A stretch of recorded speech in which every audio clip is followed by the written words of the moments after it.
सुमित गाणं गुणगुणत गाडी चालवत होता तेव्हा त्याला समोर छोट्याशा गावात बस स्टँडवर एक स्त्री एका छोट्याशा बाळाला घेऊन उभा असलेली दिसली.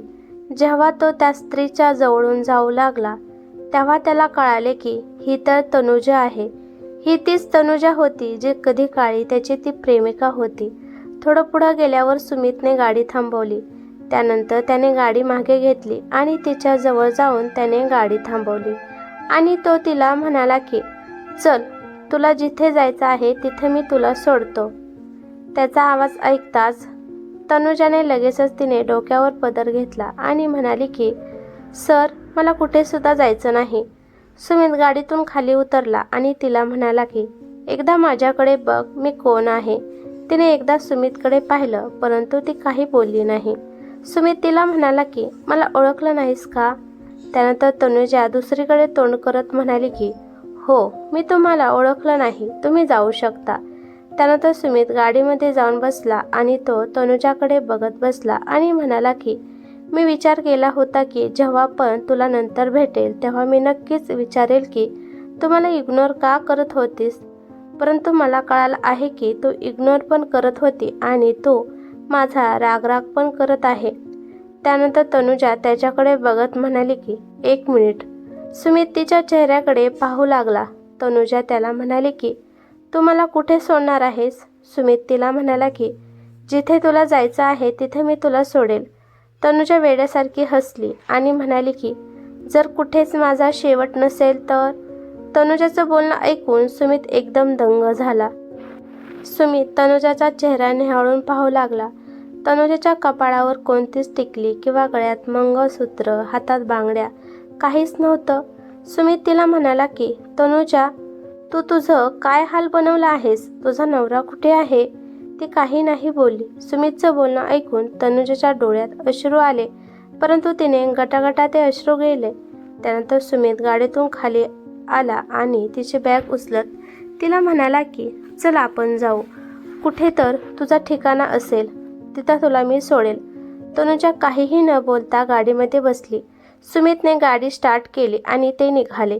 त्याने कधी स्वप्नात पण विचार केला नव्हता की तनुजा आणि त्याची भेट अशी होईल. तनुजा गरिबासारखी पाठीमागच्या सीटवर बसली होती. तिच्या मांडीवर 2.5 वर्षाचा मुलगा होता. तनुजाच्या हातात बांगड्या नव्हत्या आणि चेहऱ्यावर कोणता सुद्धा मेकअप नव्हता. एक वेळ अशी होती की तनुजा मेकअप केल्याशिवाय कुठे जात नव्हती आणि ती तर मॉडर्न कपडे घालत होती. त्या कपड्यामध्ये तनुजा सोनाली बेंद्रेसारखी हिरोईन दिसत होती. पण या 4 वर्षात तनुजा खूप बदलली आहे. आज तनुजा जुन्या साडीमध्ये विधवा असल्यासारखी दिसत होती. सुमित तिला म्हणाला की काही सांगणार नाही का? तनुजा खिडकीच्या बाहेर पाहत होती. ती म्हणाली की जसं शहर येईल तसं मला उतरायचं आहे, मी त्यानंतर जाऊ शकते. सुमित तिला म्हणाला की तुझा नवरा कुठे आहे? तनुजा जड आवाजाने म्हणाली की तो या जगात नाही. गेल्या 6 महिन्यापूर्वीच त्याचं निधन झालं आहे आणि 2 वर्षापूर्वीच बाबाला अटॅक आला होता आणि त्यात बाबा पण गेले आणि नवरा एका ॲक्सिडेंटमध्ये मरून गेला. नवरा आणि वडील दोघे माझे पालनपोषण करत होते पण ते दोघे पण आता या जगात नाहीत. सासरच्यांनी जसा नवरा मरून गेला तसं आयुष्य माझं नरक बनवलं. त्यामुळे नंतर मी माझ्या सासरी गेली नाही. मी माझ्या माहेरी गेली तर तिथे पण वहिनीचं राज्य आलं आहे. दररोज कोणत्या ना कोणत्या कारणावरून ती टोमणे देत होती. त्यामुळे आज तेथून पण मी कायमची निघून आली आहे. तनुजाबद्दल ऐकून सुमितचं मन खूप दुःखी झालं. सुमितने तर विचार केला होता की तनुजा तिच्या सासरी खुश असेल, ती जिथे पण असेल तिथे आनंदी असू दे म्हणून तो नेहमी देवाकडे प्रार्थना करत होता. कॉलेजमध्ये असताना दोघे एकमेकांच्या प्रेमात पडले होते. दोघांनी पण एकमेकांसोबत खूप स्वप्ने पाहिली होती. पण तनुजाला अचानक काय झालं, ती नंतर सुमितला इग्नोर करू लागली. सुमितला समजतच नव्हतं की तनुजाला काय झालं आहे, त्याची चूक काय आहे हेच त्याला समजत नव्हतं. अचानक तनुजाने त्याच्यासोबतचे सगळे नाते तोडून टाकले होते. सुमित तनुजाला म्हणाला की तनुजा, मी तुला एक विचारू का? ती म्हणाली की काय विचारायचं आहे? तो अडखळत म्हणाला की माझ्यासोबत नाराज का होती? तनुजा त्याला म्हणाली की ते जाऊ दे, आता ते फार जुनं झालं आहे. सुमित तिला म्हणाला की तुझ्यासाठी ही जुनी गोष्ट असेल, परंतु अजून पण ते घाव माझ्या मनात ताजे आहेत. त्यानंतर माझं आयुष्य एकदम थांबलं आहे. माझ्या डोक्यामध्ये हजारो प्रश्न थैमान घालत असतात, ते मला सुखाने जगू देत नाहीत. तनुजा मला सांग, अचानक तू माझ्यासोबतचं बोलणं का बंद केलं? माझी अशी कोणती चूक होती? तनुजा म्हणाली की तुझ्या बाबांनी तुझ्यासोबत बोलण्यासाठी मला मनाई केली होती. तुझ्या बाबांनी मला तुझी शपथ दिली होती की मी तुझी साथ सोडावी. तुम्ही पैसेवाली माणसे होता, असं पण तुम्ही आमच्या गरीब माणसासाठी बनला नाही. हे ऐकून सुमितच्या तोंडून कोणता शब्द बाहेर निघाला नाही. त्याला हे सगळं ऐकून धक्काच बसला होता. जेव्हा आरशामधून सुमितने तनुजाकडे पाहिलं तेव्हा तनुजाची नजर सुमितवर पडली. तेव्हा तनुजाने लगेच तिची नजर खाली केली. सुमित तिला म्हणाला की तू हे एकदा मला सांगायचं असतं की माझ्या बाबांनी तुला माझ्यासोबत बोलण्यासाठी मनाई केली आहे. तनुजा म्हणाली की तू मला कधी विचारलं का की मी तुला इग्नोर का करत आहे? मी मजबूर होती, पण तुझ्यामध्ये खूप इगो आला होता. सुमित म्हणाला की अचानक असं कोणी वागलं तर राग तर येणारच की. त्यानंतर तनुजा त्याला म्हणाली की हो, राग तर येणारच, त्यामुळे तर तू माझा नंबर ब्लॉक केला होतास. सुमित म्हणाला की काही दिवसांसाठी मी तुला ब्लॉक केलं होतं, परंतु नंतर मी जेव्हा तुला अनब्लॉक केलं तेव्हा तुझा मोबाईल लागतच नव्हता. तनुजा म्हणाली की जाऊ दे, जे झालं ते झालं, आता मला त्यावर बोलायचं नाही. शहर आला आहे, मला बस स्टँडपाशी सोड. सुमितने गाडी थांबवली आणि तो तिला म्हणाला की तू कुठे जाणार आहेस? तनुजा म्हणाली की माझी काळजी करू नकोस, मी आता जुनी तनुजा राहिली नाही. मी आता एक आई झाली आहे. कोणती ना कोणती जागा निवडून मी तिथं माझं आयुष्य मांडेल. सुमित खूप दुःखी झाला. तो तिला म्हणाला की तू माझ्याविषयी काही जाणून घेणार नाही का? मी सध्या काय करत असेल, मी लग्न केलं आहे का नाही? तनुजा सुमितला म्हणाली की ज्या रस्त्यावर आपल्याला जायचंच नाही तेथील पत्ता विचारण्यात काहीच फायदा नाही. जेव्हा सुमितने तनुजाकडे पाहिलं तेव्हा त्याची नजर तनुजाच्या पदराकडे गेली. तनुजाचा पदर फाटलेला होता. तनुजाने जेव्हा पाहिलं की सुमित तिच्या फाटलेल्या साडीकडे पाहत आहे, तिने लगेच तिचा पदर झाकून घेतला. हे पाहून सुमितचं मन खूप दुःखी झालं.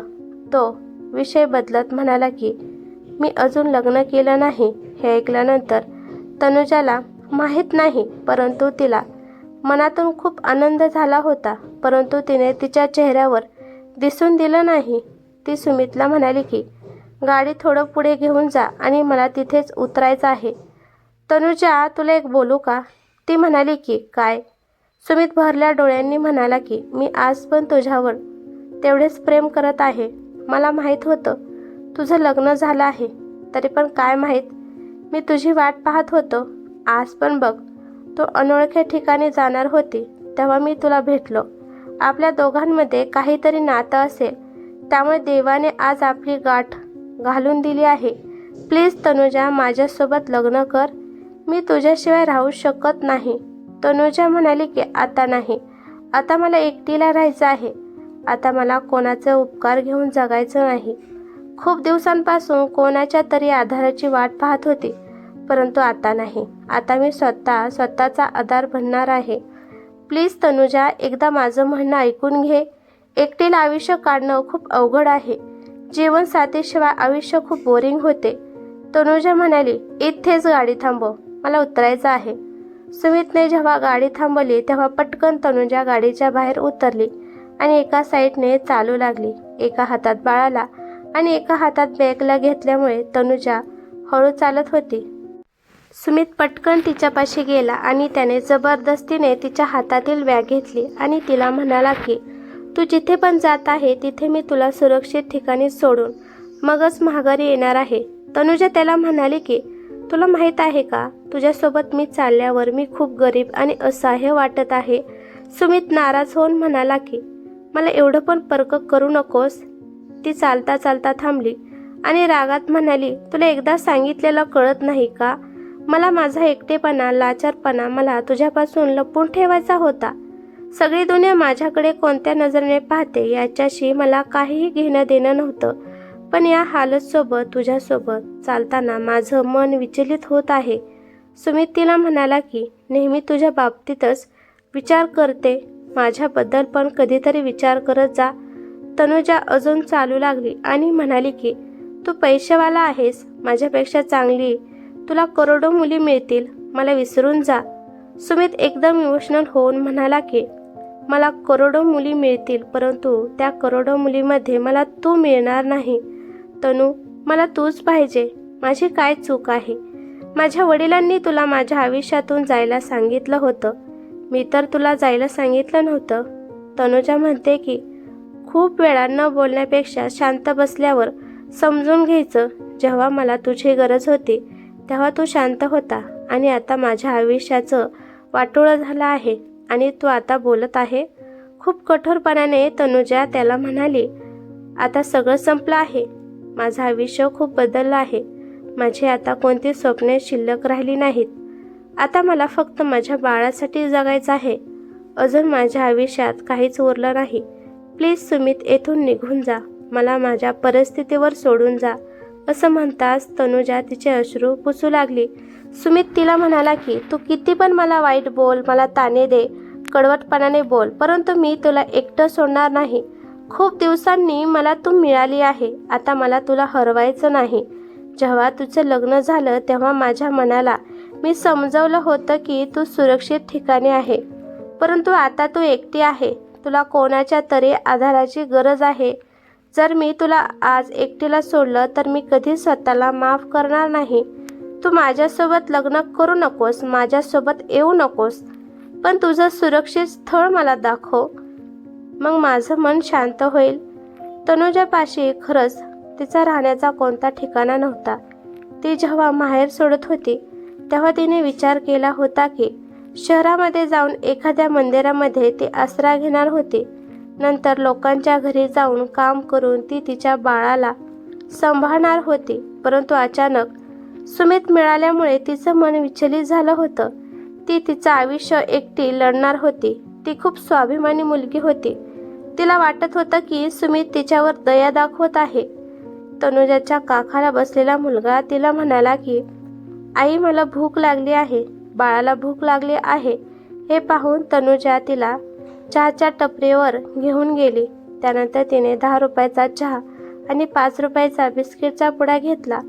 सुमितने तनुजाकडे पाहिलं तर तिच्याकडे 10-10च्या 2-3 नोटा आणि काही सिक्के होते.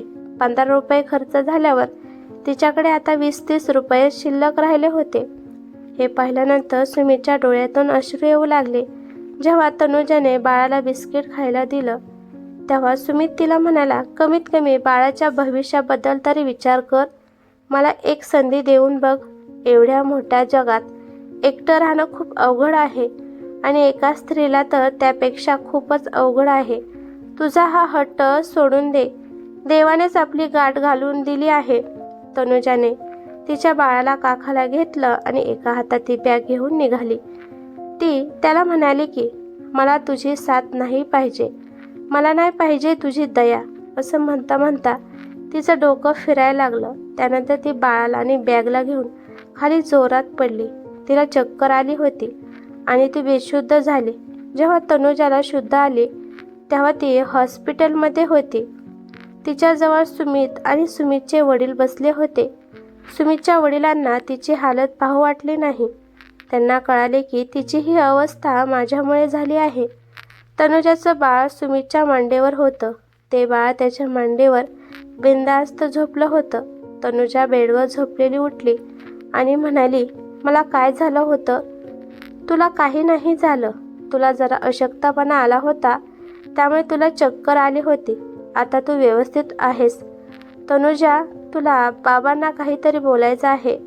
त्याचे वडील तिला म्हणाले की तनुजा बाळा, मला माफ कर आणि मी तुला हे सांगतो की तू माझ्या मुलासोबत लग्न कर. तनुजा काही नाही बोलली.